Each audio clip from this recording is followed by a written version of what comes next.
ശരിക്കും പറഞ്ഞിട്ടുണ്ടെങ്കിൽ differently abled ആയിട്ടുള്ള കുട്ടികളുടെ പാരൻസും കുറച്ചും കൂടെ ഡിഫറെൻ്റ് ആയിരിക്കും, അടിപൊളി ആയിരിക്കും എന്ന് ഞാൻ പലപ്പോഴും കേട്ടിട്ടുണ്ട്.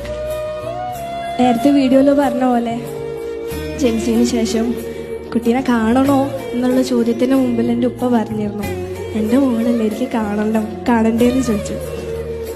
ജീവിതം എന്ന് പറഞ്ഞിട്ടുള്ള വലിയ ഭാഗ്യം കിട്ടിയിട്ടുണ്ടെങ്കിലും ജസ്റ്റ് ഇപ്പോൾ മിസ്സായി പോകുമെന്നുള്ളൊരു സിറ്റുവേഷൻ വന്നെങ്കിലും എൻ്റെ ഉപ്പ അവിടെ സ്ട്രോങ് ആയതുകൊണ്ട് എനിക്കിന്ന് ജീവിക്കാൻ പറ്റി. ഇന്ന് ഞാൻ എന്തായിട്ടുണ്ടോ ആ ഒരു നിലയിൽ എത്തിയതിന് എൻ്റെ ഉമ്മാക്കും ഉപ്പാക്കും ലിത്താത്താക്കും ഭയങ്കര വലിയൊരു പങ്കുണ്ട്. മറ്റൊരു കാര്യം കൂടെ പറയാനുണ്ടായിരുന്നു. എൻ്റെ കല്യാണം ഈ അടുത്താണ് കഴിഞ്ഞത്. അപ്പോൾ എൻ്റെ ഹസ്ബൻഡ് ഹാജി എന്നാണ് പേരും. അപ്പം ഞാനിങ്ങളെ ആളോട് ഇടയ്ക്ക് ചോദിക്കും, എനിക്ക് വല്ല കയ്യും കാലും ഉള്ള പെൺകുട്ടീനെ കെട്ടിയപ്പോൾ ഒരു വെറുതെ എന്തിനാ റിസ്ക് എടുത്ത് എന്നെ തന്നെ കെട്ടിയെന്ന് ഞാൻ ചോദിക്കാറുണ്ട്. അപ്പോഴൊക്കെ ഹാജി പറയാറുള്ളത്, എൻ്റെ കൂടെ നിൽക്കുമ്പോൾ എനിക്ക് കയ്യില്ല കാലില്ല എന്നൊന്നും തോന്നാറില്ല.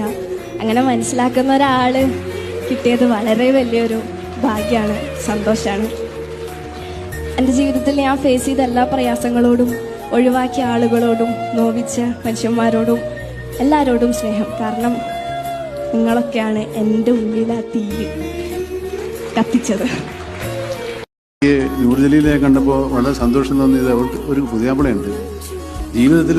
ഇങ്ങനെയുള്ള ഒരു ജീവിത പങ്കാളികളാണ് ഏറ്റവും വലിയ മഹാമനസ്കർ. അവരാണ് മനുഷ്യത്വ സ്നേഹം കണ്ടെത്തുന്നത്.